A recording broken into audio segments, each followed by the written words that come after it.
Hello everyone and welcome back to Nocturnal Narrative Studio. I know many of you use these videos to fall asleep, so before you drift off, I'd love it if you could leave a comment letting me know which country you're listening from. Without further ado, let's begin the story. I still think about the summer I was 16, and how the worst thing that ever happened to me started with an invitation I was so happy to receive. Mara had been my best friend since the 7th grade. We shared everything. The same taste in music, the same worn-out paperbacks passed back and forth between us, the same terrible habit of staying up too late texting when we both should have been sleeping. So when she called me in June and said her family was renting a lake house for 2 weeks and her parents wanted me to come along, I didn't think twice. I told my mom yes before I even hung up the phone. My mom helped me pack the night before. I brought my green duffel bag, the one with the broken zipper on the front pocket that I'd safety pinned shut, and I filled it with 2 weeks' worth of clothes. My favorite hoodie, a small journal with a brown leather cover that my aunt had given me for my birthday, and the silver bracelet I wore every single day, a thin chain with a small moon charm that my grandmother had left me when she passed. I never took that bracelet off. Not to sleep, not to shower. It was the only thing I had left of her. The drive up was 4 hours, and I spent most of it with my head against the window watching the trees get thicker and the towns get smaller. Mara's parents were warm and easy to be around. Her dad told bad jokes the whole way. Her mom kept passing snacks back to us over the seat. Mara and I whispered and laughed and made plans for everything we were going to do. Swim every morning, stay up watching movies, kayak out to the little island we could see from the dock. It felt like the kind of summer that would become a story I'd tell for the rest of my life. I was right about that part, at least. The house was beautiful in the way that old lake houses always are. All dark wood and wide windows and the smell of pine and something faintly damp underneath everything.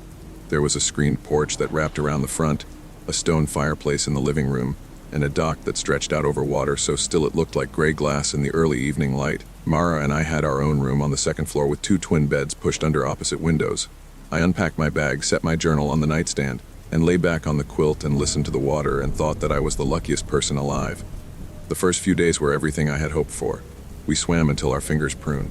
We kayaked out to the island and lay on the flat warm rocks and talked about boys in college and what our lives might look like in 10 years. We ate big meals that Mara's mom made and played cards on the porch after dinner until the bugs got too loud. I slept better than I had in months. I felt easy and loose and completely safe. The first thing I noticed was small enough that I almost didn't notice it at all. My journal moved. I had left it on the nightstand beside my bed, spine facing out, the way I always place it. One morning I woke up and it was on the other side of the lamp, cover facing out instead. I asked Mara if she had touched it.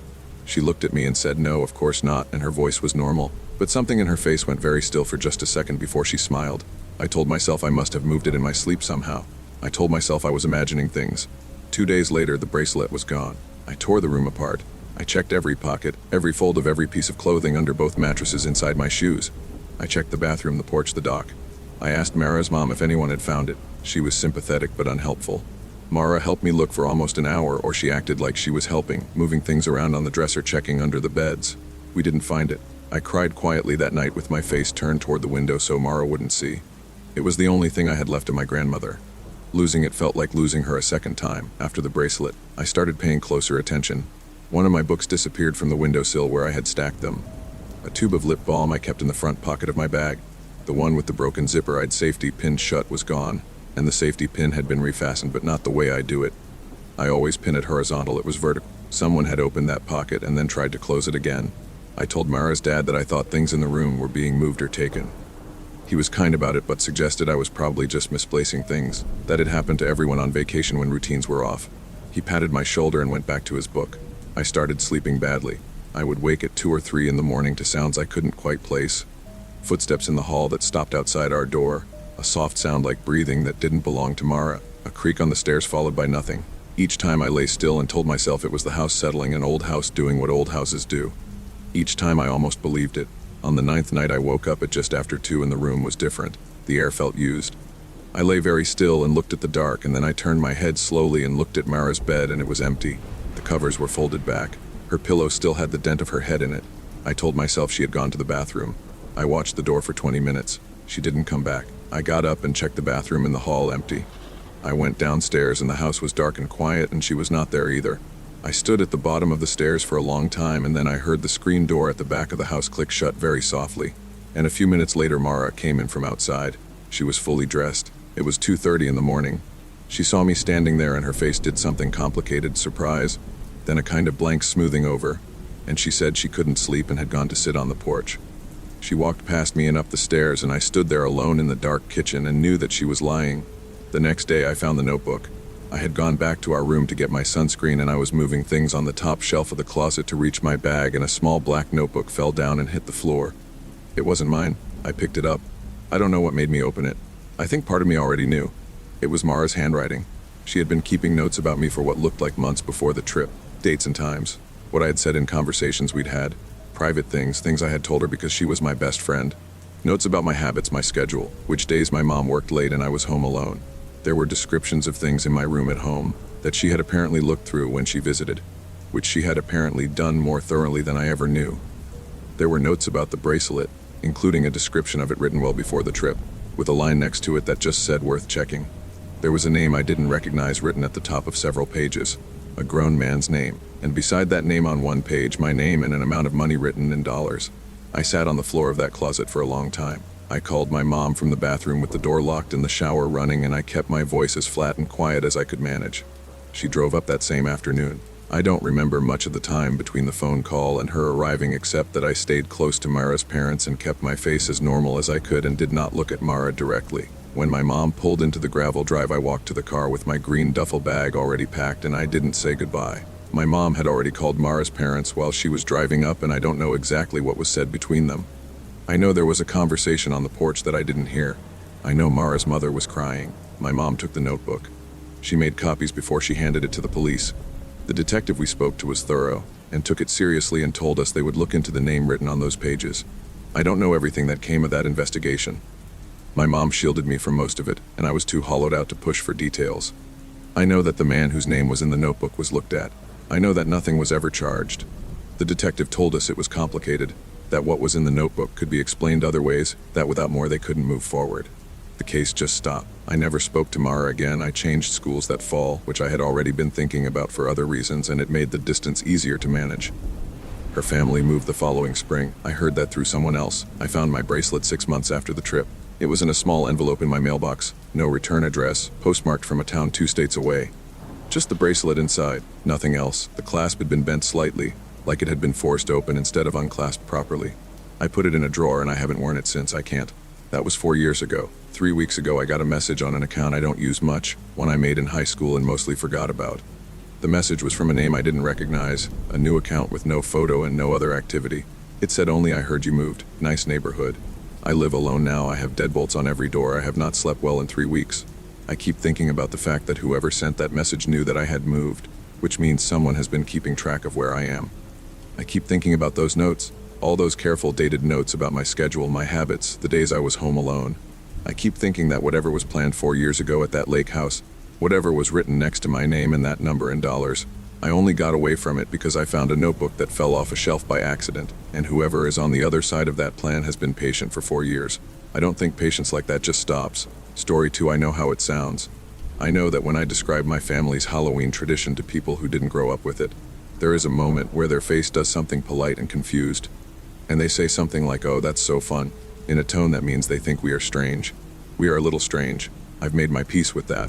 My mom's side of the family has been doing the hunt since before I was born, and growing up inside something means you don't see the edges of it the way outsiders do. It was just what we did. It was just October. Let me explain it properly because the details matter. The hunt is a nighttime scavenger game that my grandfather designed in the 1980s, originally for his 5 kids, and which grew over the decades into something that involved cousins and spouses and eventually kids of kids, until by the time I was participating there were usually between 18 and 20. 5 people spread across roughly 40 acres of my Uncle Dale's property in rural Pennsylvania. The land was a mix of old pasture and dense second growth woods with a creek running through the low part of it, and an abandoned equipment shed at the far eastern edge that we all called the barn, even though it technically wasn't one. My grandfather had installed a network of wooden post markers throughout the property years ago, each one painted with a number, and the game involved finding a set of these markers in a specific sequence that changed every year, collecting a token from each one, a small laminated card tucked into a slot cut into the post, and returning to the farmhouse before midnight. Everyone played in pairs. That was a rule that never changed. You were never alone out there. Each pair carried a flashlight, a whistle, and a laminated map that showed the property boundaries but not the marker locations. You got the first location from a sealed envelope opened at the start, and each token you collected had the next location written on the back. The whole thing usually took between 2 and 3 hours depending on how fast you moved and how well you knew the land.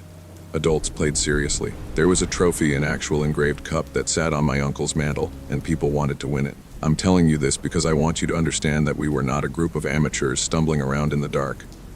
We knew that property. We had been walking those 40 acres in the dark since we were children. I was 19 the year everything went wrong. I was paired with my cousin Reese, who was 22 and had won the hunt twice. We were considered a strong team. We started at 10, same as everyone else, and moved fast through the first 4 markers without any trouble. The night was clear and cold, the kind of October cold that sits in the back of your throat, and the moon was high enough that we sometimes clicked off the flashlight just to move by moonlight through the open sections. I remember feeling good, sharp and quick, and like the dark was something I owned. The 5th marker was deep in the wooded section near the creek. We heard it before we saw it, the water running fast from 2 days of rain, louder than usual, and the sound of it filled up the trees and made everything feel closer and softer at the same time. We found the post, pulled the token, and Reese read the back by flashlight. "Marker 11, she said. "Northwest corner, near the old fence line." We both knew where that was. It would take us back through the open pasture and up toward the tree line on the far side. That was when I heard someone behind us. Footsteps in the leaves, single set, unhurried, maybe 40 feet back in the trees. I grabbed Reese's arm and she clicked off the flashlight without me saying anything because she heard it too. We stood still. The creek covered a lot of sound, but not all of it. The footsteps stopped when we stopped. I assumed it was another team. There were enough of us out there that paths crossed regularly, and plenty of people moved through the wooded section to reach the creek side markers. I whispered to Reese that it was probably the Hendersons, my Aunt Jana and her husband, who always took the slow route through the trees. Reese nodded, but she didn't relax her arm under my hand the way she would have if she actually believed me. We clicked the flashlight back on and started moving again, northwest toward the pasture. The footsteps started again behind us. Same pace, same distance. I turned and swung the flashlight beam back into the trees and saw nothing. Just trunks and shadow on the pale undersides of leaves. No reflection of eyes, no shape of a person. But the sound had been real. Reese had heard it too, so I know I wasn't inventing it. We came out of the trees into the open pasture and I felt immediately better. Open ground, moonlight, clear sight lines in every direction. I turned and looked back at the tree line. Nothing emerged behind us. I made myself breathe and we moved on. We found markers 11 and 12 without any trouble and were feeling fast and confident when we looped back toward the eastern end of the property to pick up marker 14 near the barn. This was the part of the property I liked least even as a kid. The barn sat in a low area where the ground was always soft, the trees around it were older and thicker, and something about the way the land dipped down made sounds behave strangely there. Voices carried or didn't in ways that were hard to predict. My grandfather had put marker 14 on the back post of the barn specifically because it was far from the path and took time to reach. It was a deliberate slowdown built into the route. We came around the side of the barn and both stopped. Someone was standing near the back corner. I thought team. I thought, of course, someone else is working marker 14. But the figure didn't move when our flashlight hit it, and it wasn't wearing anything orange. Everyone in my family wore something orange on hunt night. A vest, an armband, a hat, something, because my grandfather had put that rule in place 20 years ago after a near miss with a flashlight beam and a frightened cousin. It was not optional. Every single person on that property was wearing orange. I knew every face that would be out there. I had helped set up that evening and watched every team check in. The person standing near the back corner of the barn was wearing dark clothing and no orange. And they were too tall. There was something wrong about the proportions of the figure, the way it stood, the way it was just slightly too still in the way that people are not still when they're casually waiting. Reese blew the whistle before I could say anything. 3 short blasts, which was our family's signal for come to me fast. Then she grabbed my wrist and we moved. Not ran, not yet, but walked fast back around the barn the way we had come, moving toward the open ground. I kept looking back. The figure didn't follow immediately, and for about 30 seconds I thought maybe I was wrong. Maybe it was someone I hadn't recognized. Maybe the orange was dark enough to miss. Then I heard the soft ground behind the barn, that distinctive wet sound of someone walking in the low area, and the pace of it was faster than ours. We ran. Reese had the whistle between her teeth and was blasting it continuously as we ran across the open ground toward the farmhouse lights. My lungs burned and I could hear my own breathing too loud, but underneath it I was listening hard for what was behind us and I could hear it. The soft thudding of someone moving fast across grass, closer than felt right. We hit the fence at the edge of the near pasture and I went over it wrong and caught my shin and didn't stop. The farmhouse was maybe 200 yards away, and every window was lit up yellow and warm, and I have never wanted anything in my life the way I wanted those lights. We came through the back door into the kitchen, and my Uncle Dale was up from his chair before we were fully through the door. Reese was talking fast, and I was bent over the counter trying to breathe, and within 2 minutes 4 of the men in my family were out the back door with flashlights in my Uncle Dale's truck. was moving along the fence line with its high beams on. They found nothing. They walked the barn area and the surrounding tree line and the pasture. They found our footprints in the soft ground near the barn, and beside them, crossing and then diverging, a second set of prints, larger than mine, larger than Reese's, moving from the barn toward the open pasture and then cutting east along the fence line toward the property edge. The prints ended at a low spot in the fence where the wire was pushed down, bent in a way it hadn't been at the start of the evening. My uncle checked that fence line every fall before the hunt. That bend was new. Nobody in my family knew who it was. The police were called and a report was filed, and they walked the property the next morning and found nothing beyond what we had already found. The officer asked if there were any trails or access roads near the eastern edge of the property. There was a fire road about a quarter-mile past the fence line that connected to a county road. Anyone who had done some looking at that property could have used it. The hunt didn't happen the following year. My uncle put up proper fencing along the eastern edge and installed a motion-activated camera near the barn. We talked about whether to bring it back, and eventually we decided we would, though it was quieter and smaller and nobody stayed out past 11. The camera near the barn captured something the following October, 2 weeks before we would have held the hunt, a single figure at the edge of its frame, standing at the back corner of the barn in the dark. Just standing there. The timestamp said 3:14 in the morning. The figure stood there for 9 minutes by the camera's record and then moved out of frame. My uncle sent the footage to the county sheriff. We never heard anything back about it. Reese and I still talk about that night. She still has the token from Marker 5, the one she was holding when we heard the first footsteps by the creek. She keeps it in her car. She told me once that she doesn't know exactly why, that it just makes her feel like she's keeping track of something. Like she's making sure she doesn't forget how fast familiar ground can turn into something else entirely. The camera is still up. My uncle checks it every week. Last month it captured the same corner, the same figure. 3 in the morning again, same spot, same stillness. 9 minutes, this time it was facing the camera directly. Story 3, I was 21 and completely broke and the camping trip was free, which was the only reason I said yes. That's the honest truth of it. My friend group had been talking all summer about doing something before we all scattered for our last year of college, and when Dominic said he had found a place, a private campsite on a big stretch of wooded land in upstate New York, a friend of a friend's property, totally free if we helped clear some brush on the first morning. I did not ask enough questions. None of us did. We were 21 and broke, and it was the last week of August and the price was right. There were 6 of us. Me, Dominic, his girlfriend Petra, our friend Cal, who had a truck big enough to fit most of our gear, and 2 people I knew less well. A girl named Simon, who was Petra's roommate, and a quiet guy named Wes, who was Cal's friend from his hometown and who I had met maybe 3 times before. 6 people, 2 tents, 1 truck, and enough food for 4 days. Dominic had the contact's number saved in his phone under a name that was just initials RH, and when I asked who that was, he said a guy my buddy knows. He owns like 200 acres up there, super chill. He just wants us to clear some of the deadfall along the South Trail on Saturday morning and the rest of the time is ours. I asked if he had ever met RH himself. Dominic said no, but his buddy vouched for him. I let it go. The drive up was 5 hours. We got there just before dark on a Thursday, which in August meant we had maybe 40 minutes of usable light to set up camp. The access road was a long dirt track off a county road with no markings on it, and we almost missed the turn twice even with directions. When we finally reached the clearing Dominic had been given as our campsite, I stood outside the truck and looked around and felt the particular stillness of a place that is very far from anything. Not quiet. The woods were loud with insects and the wind moving through the upper branches, but still in the way that means no people, no roads, no lights from buildings anywhere on the horizon. Just tree line in every direction and a sky going dark above us, and the sound of something moving in the brush at the edge of the clearing that stopped when Cal slammed the truck door. The site itself was fine. There was a fire ring with old ash in it, a flat area of packed dirt big enough for both tents, and a rusted metal box bolted to a post that had some firewood inside and a laminated note that said welcome. Water sources East Trail 10 minutes, leave site clean, and was signed with the same initials. RH. The handwriting was very neat. I remember thinking it was almost too neat, the kind of handwriting that looks like someone was being careful. I put the note back in the box and helped Cal with the tent poles. The first day was genuinely good. We woke up to real quiet, made coffee on the camp stove, and spent the morning clearing deadfall along the South Trail the way we had been asked to. The trail was overgrown but clear enough to follow, and the work was straightforward, and we joked around, and it felt useful and honest in a way that sitting at a desk never does. After lunch we swam in a wide, shallow part of the creek we found about a quarter-mile east of camp. The water was cold enough to make Simone yelp when she stepped in, and we all laughed, and that afternoon was probably the last time all 6 of us were easy with each other at the same time. The small thing started that evening.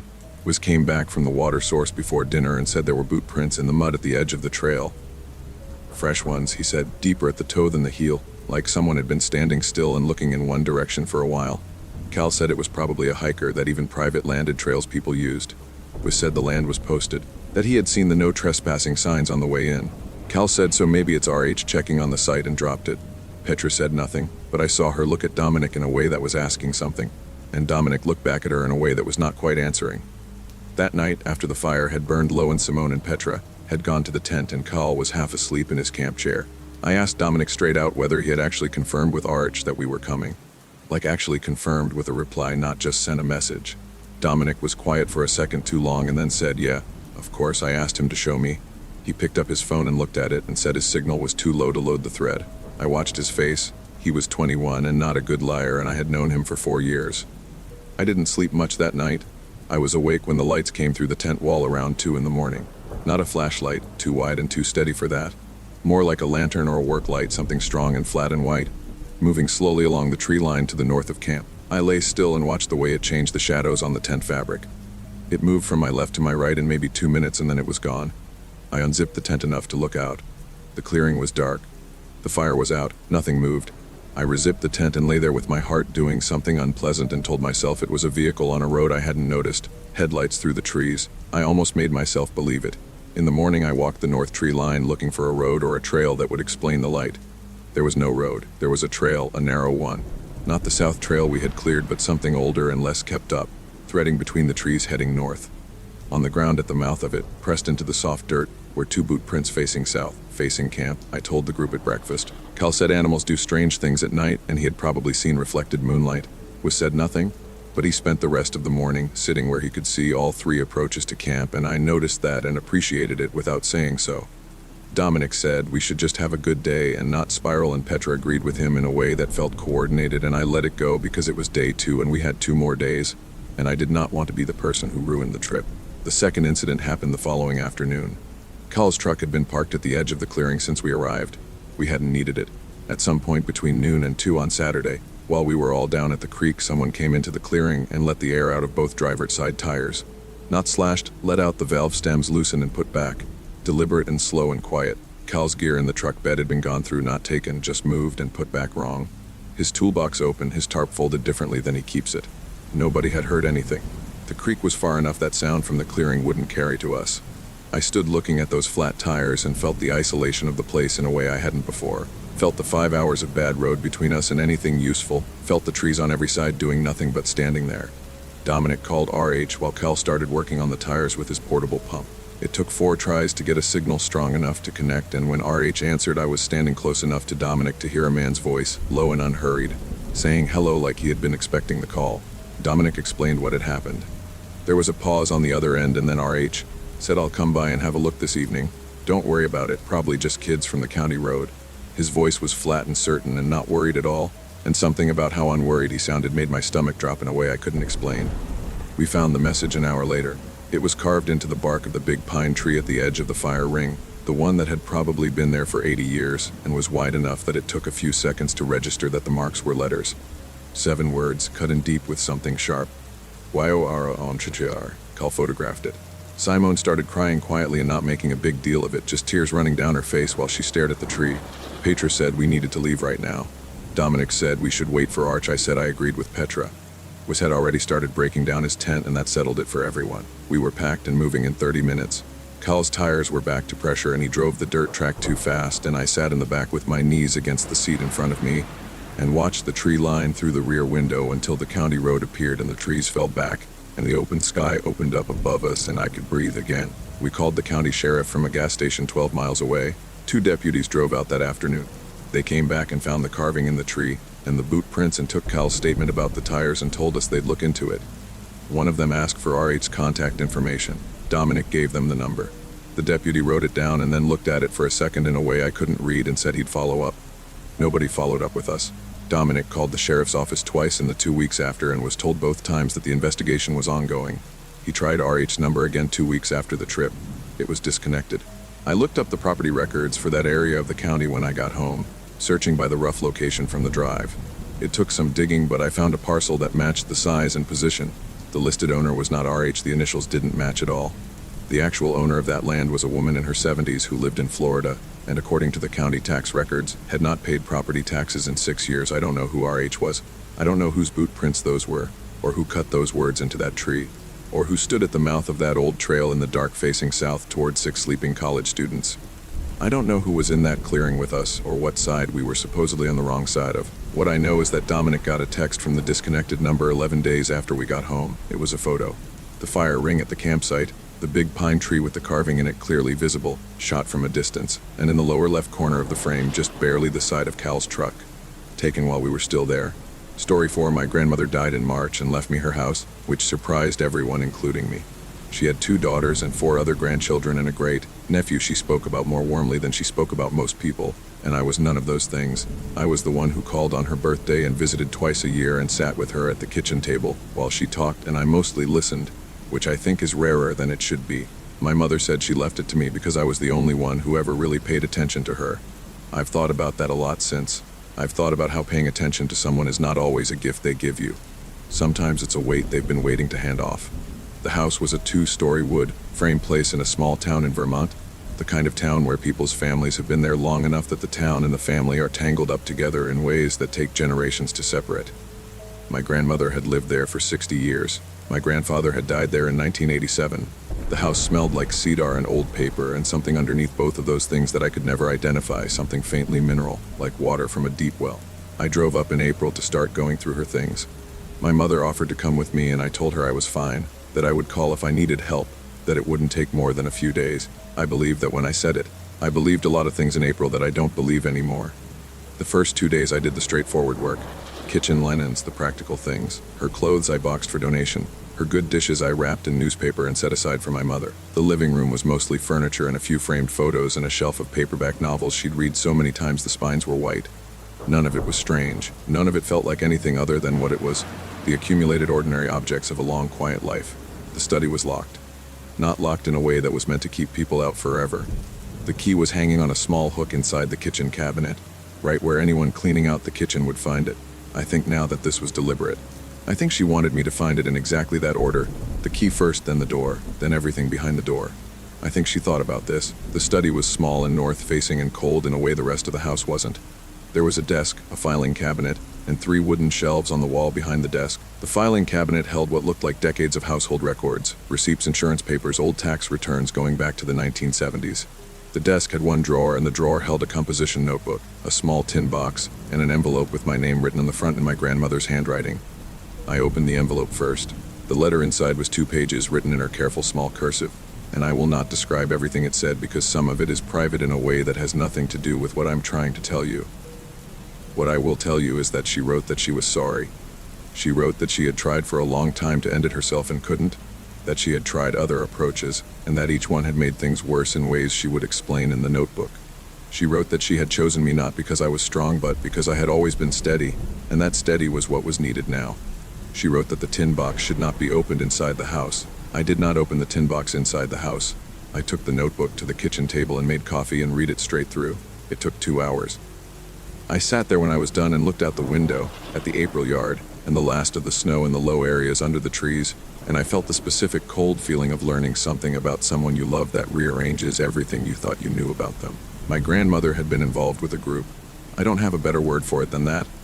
It was not a church, though it had started as a splinter of something religious in the 1940s, before she had joined it and before she had fully understood what she was joining. She had been 23 when a woman she trusted had brought her in, framing it as a kind of spiritual practice, a way of maintaining balance between the people in a community and the land around them. The group had a name that I won't write here, and it met seasonally, and it had practices I won't describe in detail because I don't think that's useful, and because some of what she scribed I still can't read about without my hands going cold. She had participated for 11 years before she had tried to leave. The leaving was not clean. The notebook described in careful dated entries what happened in the years after she tried to stop. The things in the house that moved, the sounds at night, the way certain rooms felt occupied when they were empty, the illness that came from my grandfather in the years before he died in 1987, the way her youngest daughter, my aunt, who I had always known to be troubled but whose troubles I had never understood, had been affected by something my grandmother blamed on herself and on what she had brought into that house by participating in what she had participated in. The group had not let her go easily. Even after the active participation ended, she wrote things had continued.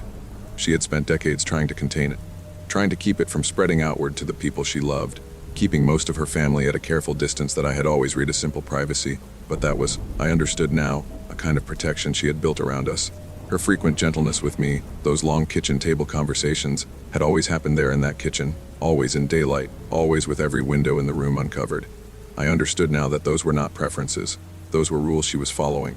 The first thing that happened after I read the notebook was small enough that I might have dismissed it if I hadn't just spent 2 hours reading about exactly this kind of thing.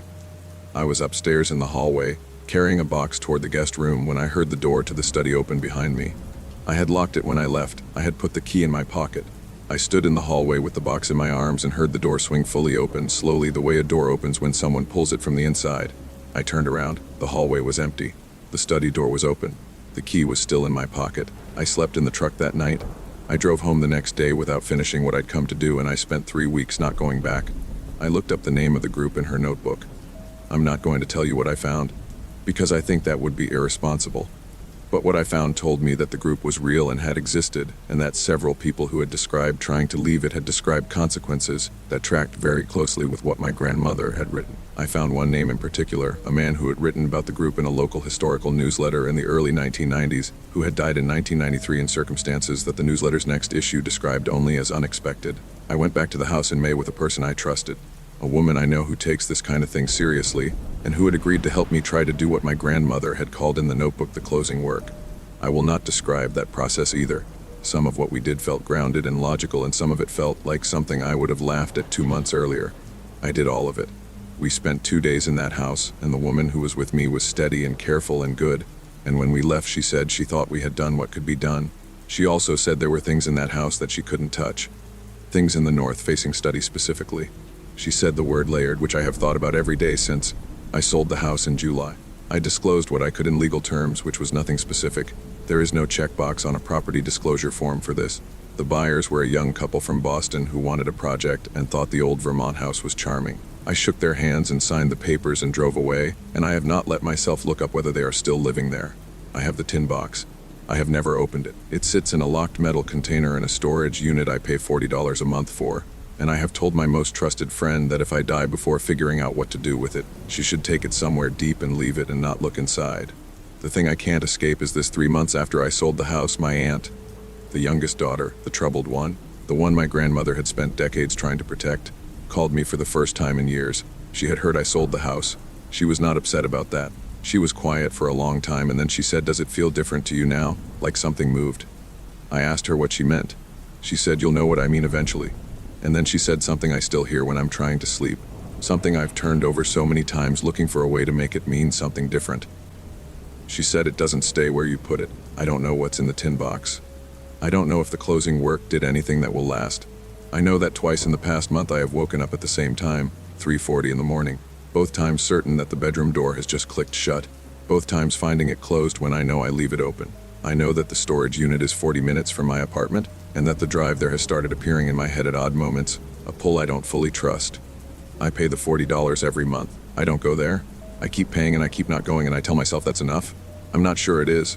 Story 5, I took the job because I had 11 days left on my lease, $400 in my checking account, and no other offers. I want to be clear about that because I think it matters, not as an excuse, but as an explanation of how a person ends up saying yes to something they would never say yes to otherwise. When you are that close to the edge, the details of an opportunity stop mattering as much as the fact that it exists at all. The job existed, it paid well, I said yes. I found it through a staffing agency, which is the part that made it feel safe at first. Not some listing on a random board, not a cash-in-hand arrangement. An actual agency with an office and a woman behind a desk who had business cards and asked for my references. The placement was for a data entry and records management position at a private medical research facility about 40 minutes outside the city. The agency rep described it as straightforward administrative work, mostly digitizing physical files, some filing and cross-referencing, standard office hours Monday through Friday. The pay was $22 an hour with the possibility of overtime. I asked why the rate was that high for data entry work. She said the facility required a confidentiality agreement and that the premium reflected that. I signed the agreement that afternoon without reading it as carefully as I should have. The facility was on a long access road off a state highway, surrounded by enough trees that you couldn't see it from the road. The building itself was newer than I expected. Glass and pale concrete, clean lines, nothing that looked like the kind of place you'd be nervous about. There was a parking lot with maybe 30 cars in it, a reception desk with a young guy who smiled and checked my ID and gave me a visitor badge while I waited for my supervisor, and a waiting area with decent chairs and a coffee machine that actually worked. My first thought, I'll be honest, was relief. It looked like a real place. My supervisor was a woman named Carla. She was somewhere in her late 40s, efficient and not unfriendly, the kind of person who has spent a long time in institutional environments and has adjusted their warmth accordingly. Present but contained. She walked me through the building on my first morning, and the tour was normal right up until it wasn't. Standard offices, a break room, a records room that was essentially a large temperature-controlled space full of filing shelves, a small IT area. Then we reached a hallway on the eastern side of the building that had a keycard reader on the door and a small sign that said Russia RG. A ucha person LOMLY. I asked what was in there. Carla said clinical research, that it was a separate department and that my role didn't overlap with it. And she moved on before I could ask a follow-up question. I noticed she didn't slow down when we passed the door. She had been slowing down at every other door to explain things. She moved past that one the way you move past something you've decided not to see. The work itself was exactly what I had been told it would be. Physical files going back 20 years, all needing to be scanned and entered into a database with specific codes assigned to each record. The records were patient files mostly, though they were heavily redacted before they reached me. Names removed, dates of birth replaced with age ranges, identifying information blacked out. I was working with data ghosts. I didn't think too much about it. I needed the money and the task was clear and I was good at it. There were 4 other people working in the records room. Marcus had been there the longest, almost 3 years. Diane and Rob had been there about 18 months each. The 4th person, a young woman named Yolanda, had started 2 weeks before me. Marcus was the one who trained me on the database codes, and on my second day, while Carla was out of the room, he leaned over and said something quietly without looking away from his screen. He said, "Don't ask questions about the numbers that don't have letters in front of them." I asked him what he meant. He said, "You'll see them eventually. In the older files, just numeric codes with nothing else. Just enter them and move on." I asked why. He looked at me then just for a second, and he said, "'Cause the ones who asked got moved." I asked where they got moved to. He had already looked back at his screen. I thought about that for a few days, and then I thought about my rent and I let it settle into the category of workplace strangeness that every job has, the unwritten rules and unexplained hierarchies that you accept because leaving costs more than staying. I kept my head down and did my work and was good at it, and after 3 weeks Carla told me my accuracy rate was the highest in the room, and that there might be a permanent placement available if I was interested. I told her I was interested, I needed to be. The first time I saw one of the numeric-only codes was in a file from 2009. Just a string of 8 numbers at the top of the page with no letter prefix, no category marker, nothing to tell me what it meant. I entered it the way Marcus had told me to and moved on. But the file it was attached to was thicker than most and the top sheet was facing the wrong way, and when I flipped it to scan it I saw, for just a second before I turned it face down, the beginning of a handwritten note in the margin. 3 words. Then it stopped. The 3 words were, "Please find me." I put the file face down and sat still for a moment, and then I scanned it without looking at it again and entered the data and moved it to the completed pile. I told myself it was old, that it was from 2009, that whatever it referred to was long over, that it could mean many things. I told myself a lot of things that week. Yolanda quit at the end of my 4th week. She came in on a Thursday, worked until lunch, and didn't come back from her break. Her bag was still under her desk.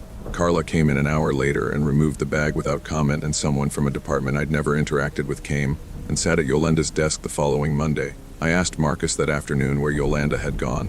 He was quiet for long enough that I thought he hadn't heard me. Then he said she asked about the research wing. I waited for more. He didn't give me more. The night I understood what was actually happening, I was working late. I had agreed to overtime, the money, always the money, and by 7 most of the building was empty. I was alone in the records room when the power in my section flickered, which it did sometimes, and the door at the far end of the room that connected to a back hallway opened about 6 inches and didn't close. I got up to close it and heard voices in the hallway, 2 people speaking in the low, flat way that people speak when they are discussing something ordinary that has become so routine it no longer carries weight. I heard numbers. I heard a phrase that I am not going to write here because I have been advised not to, and I heard one of the 2 voices say the phrase transfer, and the other voice respond still responsive, which is good for another few weeks. I stood at that door and understood that the redacted files I had been processing were not records of former patients. They were current logs. The research wing was not a separate department, it was the same operation. The data I had been entering, the numeric codes, the files with blacked out names. I had been maintaining the records of something that was ongoing and active and that involved people who could not leave. I went back to my desk. I did not run. Running felt dangerous in a way I couldn't fully explain.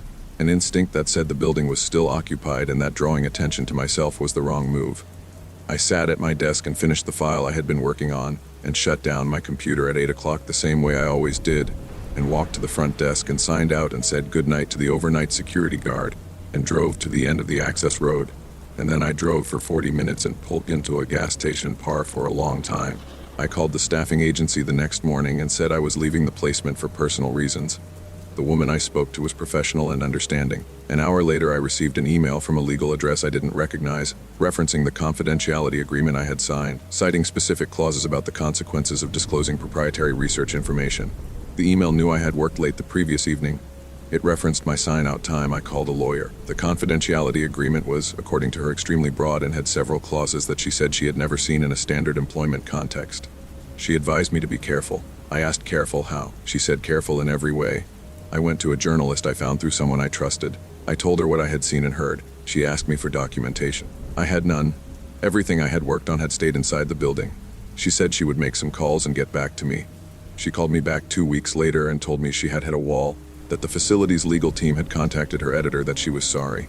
I have not worked in any administrative or records-related field since, not because I chose to leave it, but because every placement I have pursued in the 2 years since has fallen through at the final stage, always with a different reason given, always at the point where a background check or reference verification would have been run.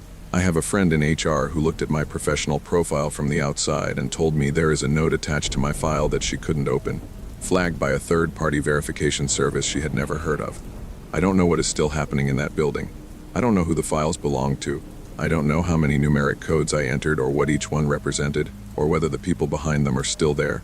I know I entered records 5 days a week for 4 weeks, and that my accuracy rate was the highest in the room, and that I was good at my job.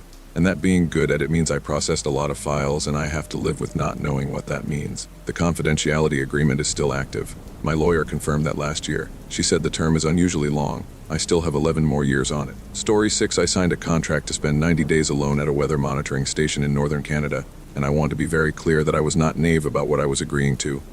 I had done my research. I had spoken to 2 people who had completed similar postings. I had read everything the environmental research company sent me, and I had asked the right questions, and I had satisfied myself that I was the kind of person who could handle extended solitude. I am organized. I am self-reliant. I keep good records. These felt like the right qualities for the job, and they were, right up until the point where keeping good records became the most frightening thing I had ever done. The posting paid well and the work was straightforward. Every 6 hours I took readings from a set of instruments mounted on a platform 50 meters from the main cabin, temperature, pressure, wind speed, precipitation, a few other things, and entered them into a log that was transmitted automatically to a receiving station 300 miles south. I had a satellite phone for emergencies and a radio for daily check-ins, a generator, 8 weeks of food, and a small personal library I had packed carefully. The nearest human being was a trapper who worked a route about 40 miles east, and I had his radio frequency written on a card above the bunk in case of genuine emergency. I was told the winters up there were quiet. That was the word the company used in their briefing documents, quiet. The first 3 weeks were fine. More than fine, honestly. I fell into the rhythm of the readings quickly, and the 6-hour intervals gave the days a clean structure that I found steadying rather than confining. I cooked real meals. I read. I kept a personal journal alongside the official instrument log, writing 2 or 3 pages each evening before bed. My handwriting in those early entries is relaxed and even. I can see it now, the way it looks when a person is okay. I have compared it to what came later, and the difference is the kind of thing that keeps me up at night. The first thing I noticed was the clock. The station had 2 clocks.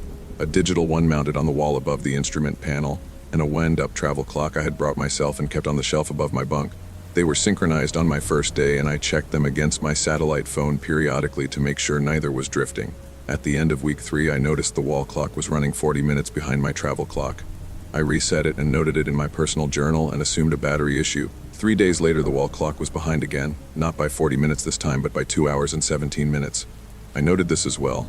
I reset it again and taped a reminder to check it every morning, which I did.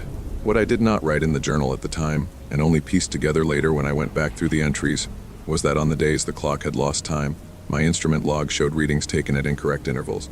Not wrong readings, the numbers themselves were fine, but the time stamped on several entries were off in a way that suggested I had taken the readings at the wrong hours, at 3 in the morning instead of midnight, at 10 past 7 instead of 6. I have no memory of waking at those hours. My sleep log, which I kept as part of the research company's wellness protocol, shows uninterrupted sleep on those nights.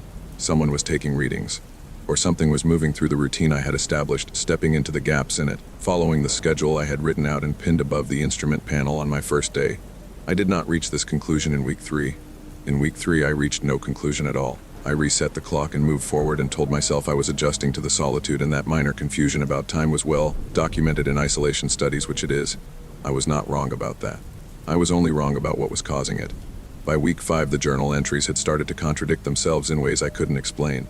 I would write on a Tuesday that the snow had been heavy since the previous Friday, and then find an entry from that Saturday describing clear skies and good visibility. I would note that I had finished a particular book and then find, 3 days later, a reference to still reading it. I started flagging the contradictions with a question mark in the margin, and by the end of week 5 there were 11 question marks across 9 entries. I sat with the journal one evening and read those sections out loud to myself, slowly, and the experience was one of the most disorienting in my life. It was my handwriting. The pen pressure, the slight leftward tilt I've had since I learned to write, the way I form my lowercase g, all mine. But the person who had written some of those entries had experienced days I had no memory of living through. I called the company on the satellite phone.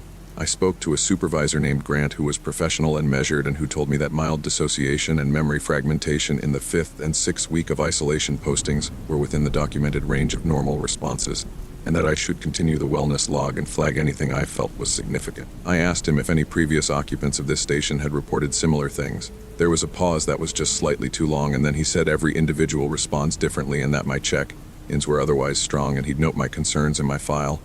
I asked him again. More directly, he said he'd have someone follow up and ended the call. Nobody followed up. I started leaving small marks. This was my own system. Something I designed because I needed to trust something and I had stopped trusting my memory. Before I went to sleep each night, I placed 3 objects on the small table beside my bunk in a specific arrangement: my travel clock, my personal journal, and a red compass I had brought as a backup navigation tool. I placed them in a triangle, points touching, and I drew the arrangement in pencil in the back of the journal each night, so I would have a record of exactly how I had left them. Every morning I checked the arrangement before I got up. On the 53rd day, the compass was rotated 45 degrees. The clock and journal were untouched. The arrangement was otherwise exactly as I had left it. I had heard nothing in the night. The cabin had one door with a sliding bolt I engaged every evening, and the bolt was still engaged. I sat on the edge of the bunk and looked at the compass for a long time and felt the particular quality of fear that comes not from a loud thing but from a quiet one. Not from something rushing at you, but from the realization that something has been close to you, patient and quiet for a very long time. I wrote it in the journal. I wrote exactly what I saw and what I had done the previous evening and the state of the bolt on the door. I wrote the time. I wrote it in the same pen I always used, and I pressed harder than usual, because I wanted the impression to go through to the next page, because I wanted there to be a record that couldn't be explained away. Then I got up and took the 6 o'clock readings because I didn't know what else to do. The breaking point came on day 61. I woke at what my travel clock said was 3 in the morning to a sound I can only describe as repetition. A sound I had heard before, somewhere in the previous weeks, replayed at exactly the same rhythm and duration. A sound that was not wind and not the generator and not any mechanical thing I could identify. It was coming from directly outside the cabin wall, the north wall, the one facing away from the instrument platform and toward nothing, toward open land that stretched without feature for miles. It lasted for approximately 4 minutes and stopped. I sat in the bunk with my back against the wall and all the lights on and did not move for 2 hours. I radioed the trapper the next morning. He came out 2 days later on his snowmobile, a quiet man in his 60s who had been working that area for 30 years. I showed him the journal. I showed him the instrument log with the off-hour entries.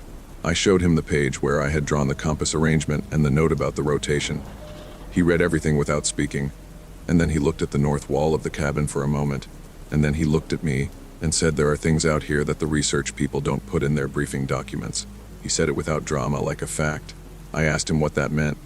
He said he'd heard from 2 others who had done postings at this station, and that both of them had left before their contracts ended. I asked why nobody had told me this. He said some things don't get written down because writing them down makes them more real. Then he helped me pack and we rode out on his snowmobile through 3 feet of snow, and I left $62,000 of contract completion bonus behind, and I did not look back at the cabin. The company threatened legal action over the early termination. I sent them the journal. I sent them the instrument log with the off-hour entries and a written account of everything I have described here. I never heard from their legal team again. I don't know what that means. I have been home for 8 months. My apartment is small and well lit and on the 4th floor of a building with a doorman, and I chose it for those specific reasons. I synchronized all my clocks when I moved in. I checked them every morning. Last Tuesday, all 3 of them were running 40 minutes behind. I had checked them the night before. I live alone. The door was locked. And last night I woke up at 3 in the morning to a sound coming from the north wall of my apartment, 4 minutes long, exactly the same rhythm as before. And I lay there in the dark with every light blazing. and knew with the kind of certainty that sits in your chest like a stone that whatever was outside that cabin in the snow was not bound to that place, was never bound to it, and had followed the only moving thing for miles when I left. I have not slept since. I am not sure I will. Story 7. I was driving home from my sister's house on a Tuesday night in October when I saw the truck. It was pulled off on the right shoulder of Route 9, a 2-lane state highway that runs through about 12 miles of nothing before it reaches the town where I live, and the reason I slowed down was that the truck's rear doors were open and there were 2 men in dark clothing moving something from the truck bed into the tree line. Not carrying it, moving it. There is a difference, and my body understood the difference before my brain caught up. The thing being moved was long and wrapped in something pale, and it took 2 of them, and they were working fast. I drove past without stopping because my body made that decision before I could think about it. I want to be honest about that. I did not stop. I drove another quarter mile and then I pulled over and sat with my hands on the wheel, and then I called 911 and told them what I had seen. The location, the truck, the 2 men, the thing they were carrying. The dispatcher was calm and clear and told me to stay where I was and that officers would be there shortly. I stayed where I was. 2 sheriff's deputies arrived in 11 minutes. I remember the time because I was watching my phone clock while I waited. 11 minutes on a 12-mile stretch of empty highway at 10:40 on a Tuesday night felt fast. Not alarmingly fast, not yet. I thought they must have been nearby. I thought I was lucky. The deputies were professional and courteous. One of them, a tall man whose name tag said Rydar, took my statement while the other one drove down the road toward the spot I had indicated. I described everything carefully. The truck, which I said was dark blue or black, a full-size pickup, no visible plates from the angle I had seen it. The 2 men, both in dark clothing, moving quickly. The thing they were carrying, I used the same words I'm using now. Long and wrapped in something pale. Deputy Reader wrote everything down without interrupting me. His handwriting was quick and practiced. He asked me twice to confirm the exact location, my distance from the turn off to the old mill road, which I knew because I had driven that stretch hundreds of times. I confirmed it twice. He nodded and wrote it down. The second deputy came back in about 10 minutes. He spoke to Reader in a low voice beside the car while I sat in my own vehicle.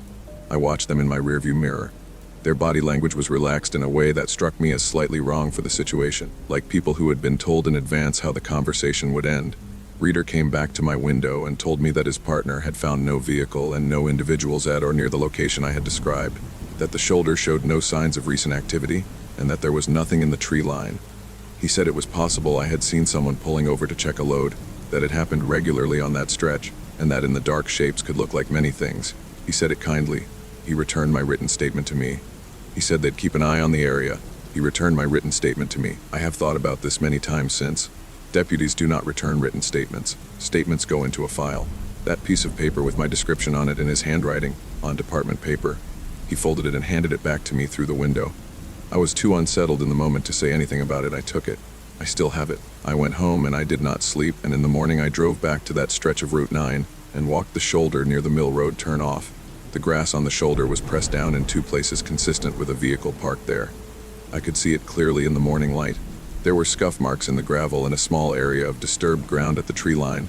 I took photos on my phone, 12 of them, from different angles. I drove to the sheriff's department and asked to file a follow-up report and to speak to whoever had handled the initial call. The woman at the front desk was helpful and pulled up my call on the log. She frowned at her screen and said the call had been logged as a welfare check. Resolved on scene, no further action required. I said that was not what I had reported. She read me the log description. A caller reported a vehicle stopped on the shoulder of Route 9. Deputies responded and found no concerns, caller advised. I said I had reported 2 men moving something into the woods, and she looked at me steadily and said that was not what the log reflected. I asked to speak to Deputy Reader. She said she didn't have anyone by that name on the current roster. I showed her the name tag from my memory. I have a good memory for names, always have, and she checked again and said there was no Deputy Reader assigned to that station. I asked who had responded to my call the previous night. She said she could only see that 2 officers had been dispatched, listed by unit number, and that the report listed both units as currently active on other calls. I asked for the name of the report's filing officer. She said that information wasn't available at the front desk and that I could submit a public records request. I submitted the request that afternoon.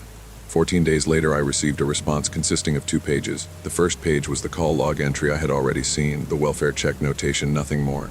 The second page was a letter informing me that all documentation related to the incident had been reviewed and was consistent with department record, keeping standards, and that no further action was warranted. It was signed by a records supervisor whose name I searched online afterward and found no results for. Not a person with a limited online presence, no results at all. I went to the county library. I started pulling local news archives, both the weekly paper and the online aggregator that covered the county going back 5 years. I was not sure what I was looking for. I found it anyway. There were 4 other incidents on Route 9 and the 2 county roads that crossed near that stretch, all within a 4-year window. All reported by lone drivers at night, all followed by official responses that had been logged as minor calls. A noise complaint, a trespassing report, a single welfare check, a report of an abandoned vehicle, all resolved on scene with no further action. 2 of the original callers had written letters to the county paper. One letter had been published as a brief item in the community notes section, and then apparently never followed up on. The other letter I found only in the digital archive where it had been scanned but never published, sitting in a folder of letters marked held, no space, dated from 3 years before my own incident. I contacted the person who had written the published letter. It took me 2 weeks to find her through the paper's archived byline records. Her name was Dorothea and she was 71, and when I explained who I was and what I had seen, she was quiet for a moment and then she said I was wondering when someone would call. She told me what she had seen on that road 3 years ago. It was not the same as what I had seen, but it was close enough that my hand was shaking by the time she finished. She said she had pushed for answers for about 4 months before a man she had never met came to her door. She said he was calm and professionally dressed, and that he had shown her a badge for an agency she didn't recognize, letters she had never seen arranged in that order. He told her that what she had seen was part of an active and classified operation and that discussing it further would constitute interference with a federal process and could carry legal consequences. Then he left. She said she had not talked about it since. She was talking to me now, she said, because she was 71 and tired of carrying it. A man came to my door 6 days after I spoke to Dorothea. I don't know how he knew I had spoken to her. I had used a phone I had bought with cash specifically because I was starting to feel the specific cold awareness of being watched. He was calm and professionally dressed, and he showed me a badge too quickly for me to read it clearly, an agency name in small type and a photo ID, everything laminated and official looking. He said my name, and he said he understood I had been asking questions about an incident on Route 9. He said the incident had been reviewed by the relevant authorities and that all documentation was consistent with established protocols. He used that phrase, established protocols, twice. He said that continued inquiry could complicate ongoing work that served important public interests. He said he hoped I understood the position this put things in. I asked him what agency he was with. He said the documentation would be available through appropriate public records channels. Then he said he hoped I was doing well and left. I have not been able to get anyone to look at my photos. The 12 photos I took on the shoulder of Route 9 the morning after the incident existed on my phone for 19 days before the phone was stolen from my car while it was locked in my own driveway. My cloud backup, which I pay for monthly and which has worked reliably for 4 years, contains photos up to and including the day before I took those 12 and then resumes 3 days after. 19 days simply do not exist in my cloud backup. I have spoken to the service provider twice. Both times I was told the gap was consistent with a sensing error, and that deleted content from that window was unrecoverable. I still have the written statement Deputy Reader handed back to me through the car window that night. I have kept it in a fireproof box along with the public records response and the printout of Dorothea's unpublished letter and a written account of the man who came to my door. I am not sure what to do with them. Every journalist I have approached has been interested until they weren't, the interest dropping away cleanly after what I assume is a point where someone makes a call. Last Monday, a letter arrived at my home address from the County Sheriff's Department.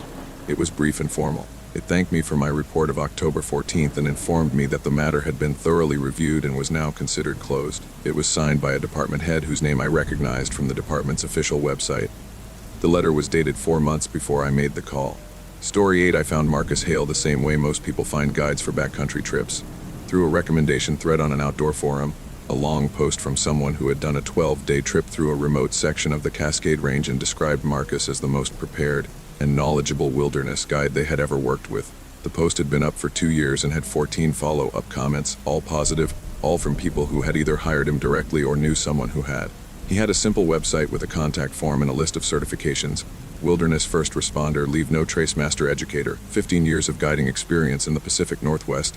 I emailed him and he responded within a day, professional and specific, asking the right questions about fitness level and experience and what I was hoping to get from the trip. He felt real in the way that trustworthy people feel real.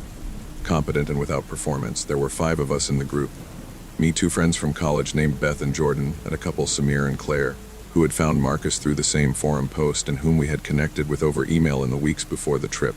We were all experienced hikers, but none of us knew this particular range well, which was the whole point. Marcus had offered a 7-day loop through a section of backcountry that wasn't on any standard trail map.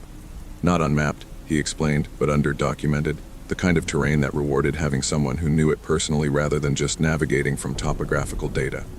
He sent us a printed route overview in the mail, A hand-drawn map on heavy paper that showed the general shape of the loop with waypoints numbered 1 through 9. He said the hand-drawn version was more useful than digital maps in the field, because it showed what he had actually walked rather than what satellite imaging assumed was there. I still have that map. I have looked at it many times since the trip, trying to find in it what I missed when I was looking at it the first time. Marcus met us at the trailhead parking lot at 6 in the morning on the first day, and my first in-person impression was consistent with everything I had built up through emails. A man in his mid-40s, lean and weathered and calm, with the unhurried movements of someone who had spent serious time in serious places. He checked our gear methodically, not rudely but thoroughly, and quietly suggested Beth swap her pack's hip belt for a spare he carried, because he could see by the way she was standing that the fit was wrong. He was right about the fit, that kind of thing. The specific and useful knowledge builds trust fast. You stop looking at the person and start following them. He went over the rules on the first morning before we set out, and the rules were the kind that made obvious sense for backcountry travel. Nobody moves alone ever. Buddy system at all times, minimum pairs. We check in at each numbered waypoint and log the time in the group journal, a small hardback book he carried in his chest pocket. If anyone needs to stop for any reason, we stop together. The radio, a compact two-way he carried along with a backup he distributed to Samir as the second strongest member of the group, was for genuine emergencies only, not for comfort calls, because the battery life needed to be preserved. Food was kept in bare canisters, nothing in tent pockets, nothing in sleeping bags. Every rule had a reason behind it, and he gave you the reason without being asked. I remember thinking he was the best kind of teacher, one who trusted you with the logic rather than just the instruction. The first 3 days were what I had paid for and hoped for. Hard miles through old-growth forest and high open ridge lines, cold, clear nights, meals cooked on a small camp stove while Marcus talked about the range's geology or the animal behavior he had observed over 15 years of walking this land. He knew the names of things. Not just the common names, but the Latin ones, and the indigenous names where he knew them, and he said the indigenous names with the same ease as the others, which I noticed and appreciated. Around the fire on the second night, he told a story about getting pinned down by a 3-day storm in this range years ago alone, and how he had built a shelter from materials at hand and waited it out with a water supply from snowmelt and the last of his food stretched over the full 3 days. He told it without drama, just as something that had happened, a problem he had solved. We all went to sleep that night feeling we were in the right hands. The first small thing I noticed was on the morning of day 4. Marcus had been consistent about the check-in system at waypoints. Every time we reached a numbered marker, a small orange disc he had nailed to trees along the route years ago, he said. He pulled the group journal from his chest pocket and logged the time and had one of us initial it. On the morning of day 4, we passed what I was fairly sure was waypoint 6, an orange disc on a large Douglas fir at the crest of a ridge, and Marcus walked past it without stopping. I almost said something and then didn't, thinking I had misread the number on the disc. But I had been reading those discs for 3 days, and I knew what a 6 looked like, and I watched the back of Marcus's head as he walked away from it, and something in the set of his shoulders told me he knew exactly what he had just passed. I mentioned it to Beth quietly while we walked. She said she had noticed it too. We agreed to watch for waypoint 7. He logged waypoint 7, normally pulling the journal, handing it to Claire to initial. But I was watching, and the disc we stopped at was not numbered 7. It was unnumbered, a plain orange disc with no number at all. I looked at it closely while Marcus was writing in the journal, and I could see the disc was newer than the others, brighter orange, less weathered. I said nothing. I was 5 hours into day 4 of a 7-day trip in terrain without cell service and without a clear route back that I could navigate independently. And the thing I had noticed could still, I told myself, have an innocent explanation. It was that evening that he said the thing that couldn't have an innocent explanation. We were setting up camp, and I had mentioned, just in passing conversation while I was staking my tent, that the area reminded me of a place my family had hiked when I was a child, a state park in the Cascades about 100 miles north. I gave no details. I mentioned the park by name and said we used to go there when I was a kid. Marcus was on the other side of the camp doing something with the bare canisters, and he said without looking up, almost too casually, that it was a good park, that he imagined it was good having family nearby in Bellingham to do those trips with. I had not mentioned Bellingham. I had not mentioned where my family lived, then or now. My home city was not in any of my emails to him, because he had asked only about experience level and gear, and those details were irrelevant to booking a trip. I had not told any member of the group where my family was from. I had not told anyone anything about my family beyond what I just said, which was that we used to hike there when I was a child. I stayed very still and finished staking my tent and did not respond to what he had said. And after a few seconds the moment passed and he moved on to another topic and the evening continued. But something had shifted, and I think he knew it had shifted because after that he started being careful in a way he hadn't needed to be before.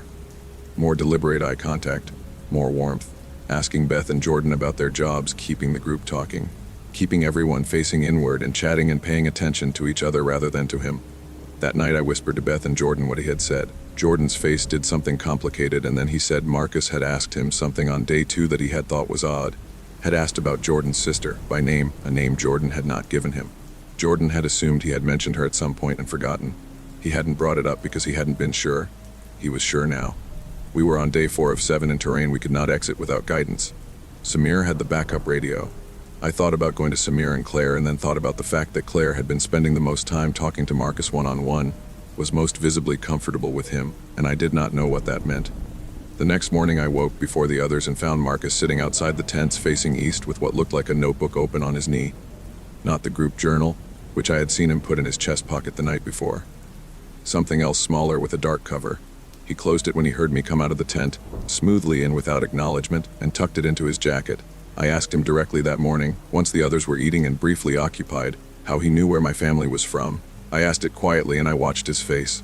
He looked at me for a long moment, and then he smiled in a way that was warm on the surface and nothing underneath, and he said he must have heard me mention it at some point. I said I hadn't mentioned it. He held the smile and said memory is funny on long trips and handed me my coffee. We exited on day 6.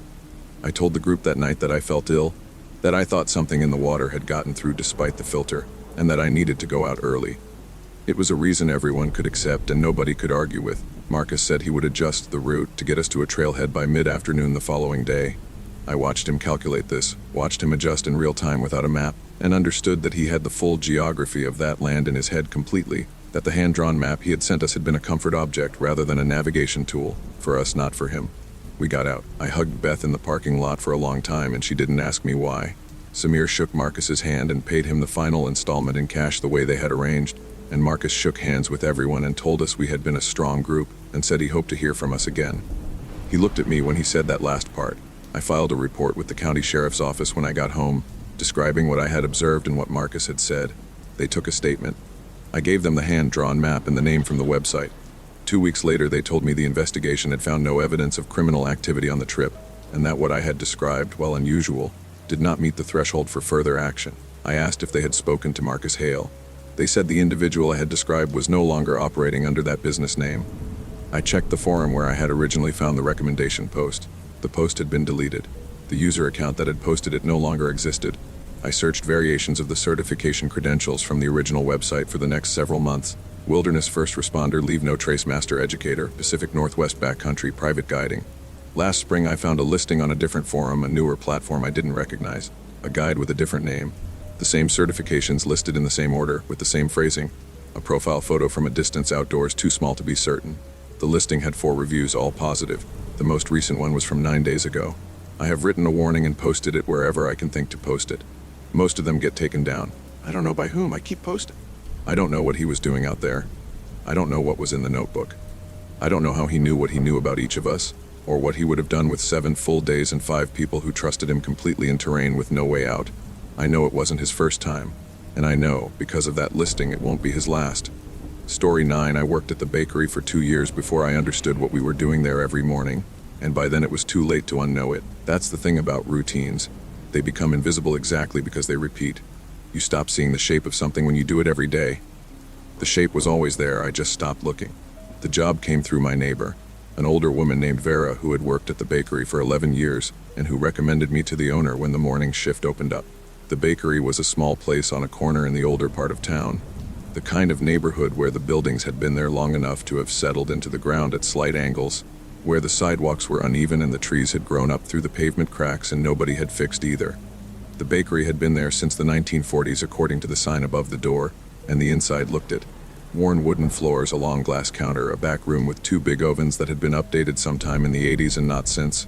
It smelled wonderful in the way that places smell when they have been making the same things for a very long time. The smell baked into the walls and the ceiling and the floor so deeply that it would probably outlast the building itself.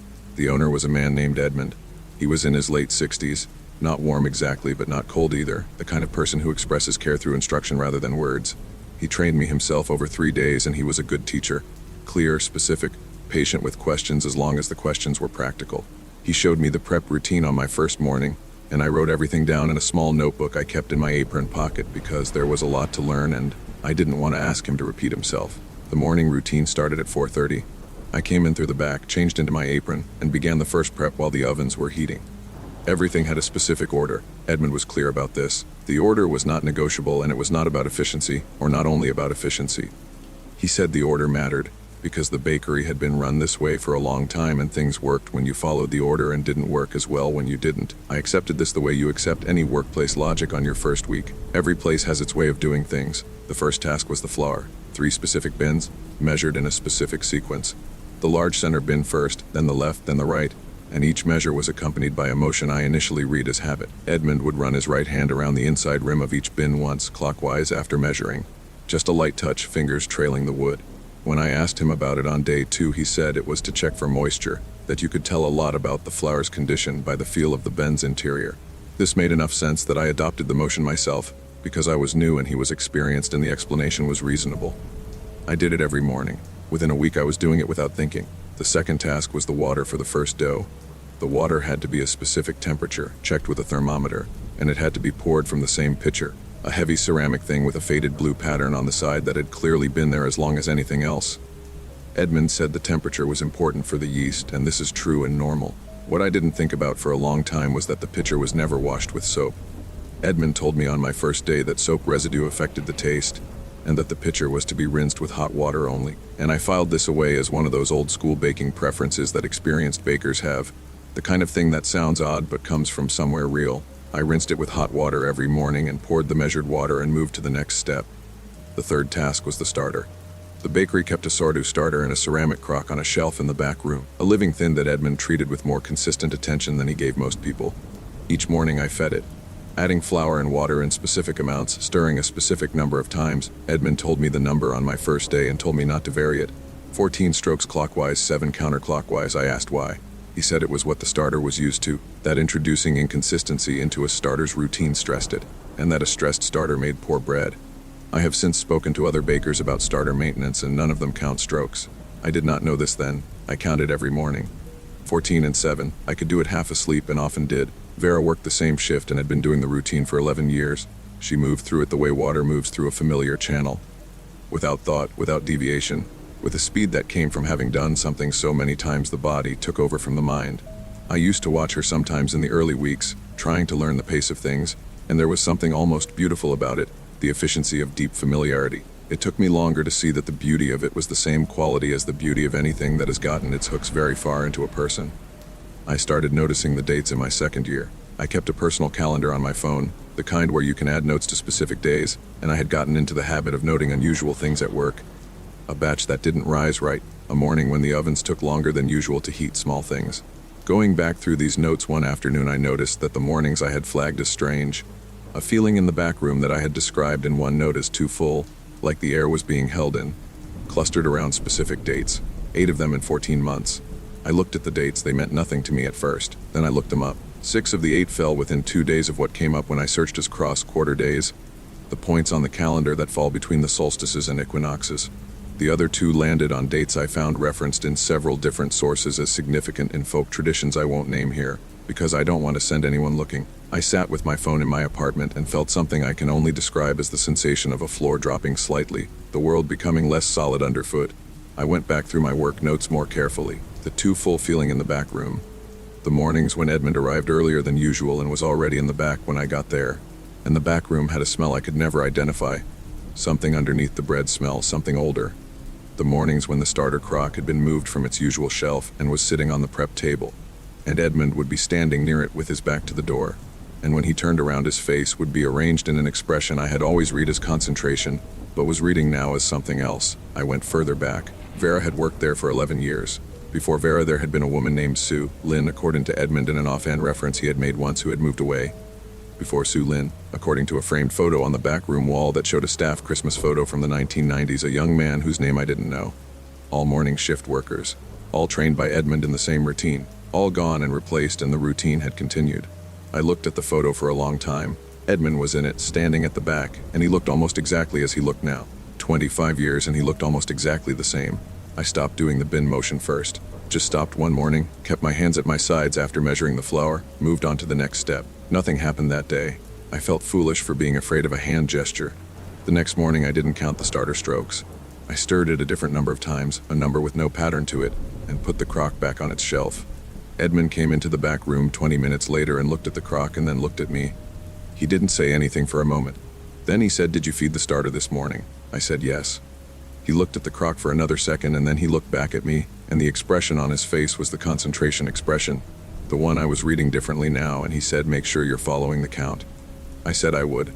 He stood there for another moment and then he went back out front. That afternoon I developed a rash on both hands, starting at the palm, spreading to the wrist by evening.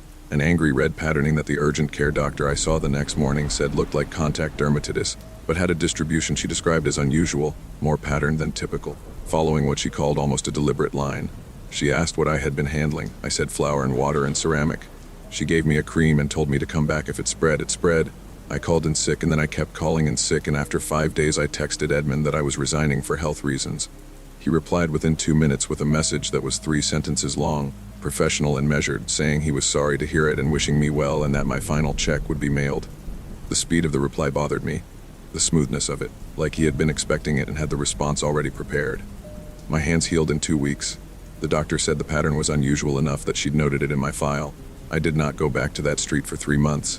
When I finally walked past the bakery on an errand that took me through that part of town, I stopped on the opposite sidewalk and looked at the lit window and the open sign and the shape of someone moving behind the counter. Young female wearing the same style of apron, moving through the back with the specific unhurried speed of someone who has recently learned a routine and is just beginning to stop thinking about it. I watched her reach into the flour bin and run her right hand around the interior rim, clockwise, fingers trailing the wood. Edmund had his back to the window and couldn't see me. She did the motion without looking at her hand. She was already not thinking about it. I have written down everything I have just told you, and I have sent copies to 2 people I trust. I have tried to explain it to others and heard how it sounds, and I understand why people's faces do what they do when I get to the part about the dates and the starter and the hand motion. I understand that it sounds like a person who worked too many early mornings and started seeing patterns in things that don't have patterns. But I know what I counted every morning for 2 years. 14 clockwise, 7 counterclockwise. I know I counted it 10,000 times and that my hands knew the number before my brain did. And I know that whatever I was feeding in that crock every morning, whatever the motion in the flour bin was for, whatever was in that back room on those specific dates when the air felt too full, it is still being fed, every morning at 4:30, by someone who doesn't know yet that she should stop. Story 10. Daniel and I had been together for 6 years when I first noticed something was wrong, and I want to be careful about how I say that because the word wrong is doing a lot of work in that sentence and I'm not sure it's strong enough. Wrong implies a mistake, something that slipped or broke. What happened to Daniel didn't slip or break. It was replaced, the way you replace a part in a machine, carefully, deliberately, with attention to fit. Whoever or whatever did it knew him well enough to do a very good job. Good enough that I was the only one who noticed, and good enough that when I told people what I had noticed, they looked at me with a specific kind of concern that had nothing to do with Daniel. We met in graduate school and had moved in together after 8 months and had been sharing an apartment for 5 years when it started. I knew him the way you know someone after 6 years of daily proximity. Not just his habits and preferences, but the small physical vocabulary of him. The way he held a mug with his thumb hooked through the handle and 2 fingers pressed flat against the side. The way he tilted his head left when he was reading something he disagreed with. The way he smelled after a run, the exact weight of him beside me in bed. 6 years of that kind of knowing is not nothing. It is, I would argue, one of the most detailed ways one human being can know another. I was not imagining things, I knew what I knew. The first thing I noticed was the scar. Daniel had a scar on his right forearm from a bike accident when he was 12, a pale raised line about 3 inches long running diagonally from just below the elbow toward the wrist. I had traced it with my finger probably 100 times over 6 years. It was just part of him, the way a dent in a piece of furniture becomes part of the furniture. One evening in November, I was sitting beside him on the couch and he reached across me to pick up his phone, and I looked at his forearm and the scar was on the left arm. Not a similar scar on the left arm, not a new mark. The same scar, identical length and angle and texture on the wrong arm. The right forearm was smooth. I said nothing in that moment. I had the strange experience of my brain presenting me with 2 possible explanations simultaneously. I had simply remembered it wrong for 6 years, or something was very badly off. And the first explanation was so much more comfortable that I let it take over. I told myself I had gotten confused. I told myself that after 6 years certain details blurred. I ran my finger over the scar on his left arm and he glanced at me and smiled and went back to his phone. And I looked at the right arm again, and it was smooth and unmarked, and I put it away in a part of my mind I wasn't ready to open. The handwriting came next. Daniel had terrible handwriting, a specific kind of terrible that I had teased him about for years. Small, cramped, the letters leaning hard to the right as if they were trying to fall over. He had a habit of writing notes on whatever paper was closest, usually torn corners of envelopes or the backs of receipts, and these small scraps turned up everywhere in the apartment, grocery lists and reminders and half-finished thoughts. A week after the scar, I found one of these notes on the kitchen counter, a reminder about a phone call he needed to make. The handwriting was different, not dramatically, not to anyone who didn't know his writing as well as I knew it, but the lean was gone. The letters sat upright. The cramped pressure of his normal writing, the way the pen always dug slightly into the paper. Neater. I held the scrap of paper and looked at it for a long time, and then I went to the drawer where we kept takeout menace and found an old list in his actual handwriting from months before, and held them side by side. They were not written by the same person. I started going back through things. This is the part I find hardest to describe because it had a quality that I can only call grief, the specific grief of looking for proof of someone you love while standing next to someone who looks exactly like them. I went through his old emails on a shared laptop we used for joint accounts. I found a folder of photos on my own phone, years of them. I played a video from a birthday party 2 years earlier. I was looking at and listening to a man I knew completely, and I was looking at and listening to someone who was nearly him but not. And the distance between those two things was so small that I understood exactly why no one else could see it. It was the distance you can only measure if you have been inside it for 6 years. His coffee order had changed. This sounds small, and I know it sounds small, but Daniel had ordered the same thing at every coffee shop for the 6 years I had known him. Black coffee, no exceptions, a mild disgust for what he called chemistry set drinks that was so consistent it had become a running joke between us. One Saturday morning he came back from the coffee place downstairs with a drink that had milk in it. I watched him take a long sip and settle into his chair with the satisfaction of someone who had ordered exactly what they wanted. I asked him when he had started drinking it with milk. He looked at me with a completely open expression and said he had always preferred it that way. I said that was not true. He said I must be thinking of someone else. That phrase, I must be thinking of someone else. I wrote it down that night in a notebook I had started keeping, a record of the specific things that were wrong and when I had noticed them. The notebook is something I am glad I kept and something I can barely look at now. I told my friend Carrie in December. I brought the 2 pieces of handwriting and I showed her the video on my phone, and I explained about the scar and the coffee and the tilt of his head that had changed direction. He tilted right now when he was reading something he disagreed with, not left, and the way he held his mug. Carrie listened to all of it. She looked at the handwriting samples for a long time. Then she said she thought I might be going through something. That stress could change the way we perceive people close to us. That 6 years was a long time and people did change. She said it kindly. I know she meant it kindly. I could see in her face that she was worried about me, not about Daniel, and that was the loneliest I have ever felt. I tried twice more. My sister, who had known Daniel for 4 of our 6 years, said she thought he seemed fine and maybe even better than usual, more relaxed. My colleague who had met Daniel at work events said he had seemed very pleasant at the last one. Everyone who looked at him saw him. No one saw the distance between him and himself. In January I found the box. It was at the back of the closet behind a bag of winter things, a plain cardboard box I had never seen before. Inside it were objects that were Daniel's.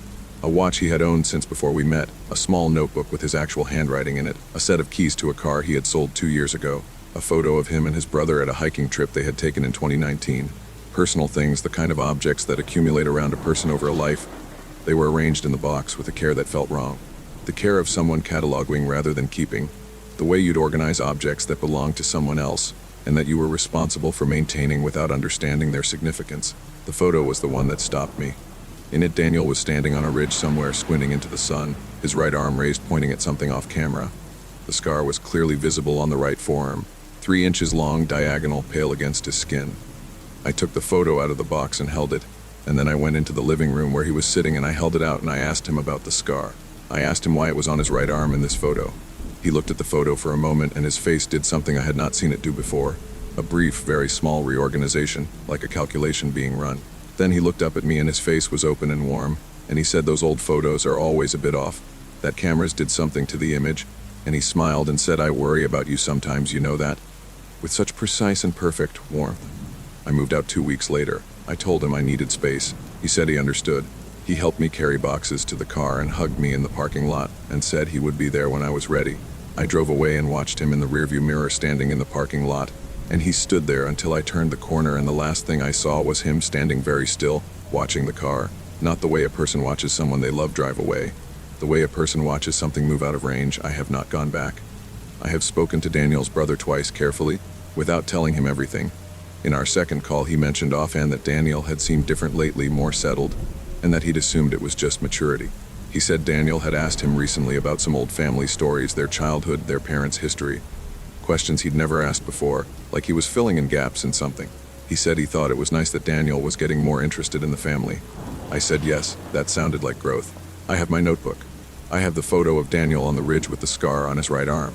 I have kept everything I can think to keep because I understand now that what happened to Daniel can be done carefully enough that almost no one notices, that the people closest to you will insist your eyes are wrong, that the proof lies only in the small specific knowledge of years. What I think about now, the thing that keeps me up, is this: I was with him for 2 months after the scar switched arms before I let myself take it seriously. 2 months of sleeping beside it, eating meals across from it, living inside the daily routine of a life we had built together. 2 months of it being close to me, learning me, cataloging me the way those objects in the box had been cataloged, learning the small physical vocabulary of me. I check my handwriting every morning. I have a photo of my own left arm, a mole just below the elbow that I have had my whole life, saved in 3 different places. I look at it every day, it is still there for now.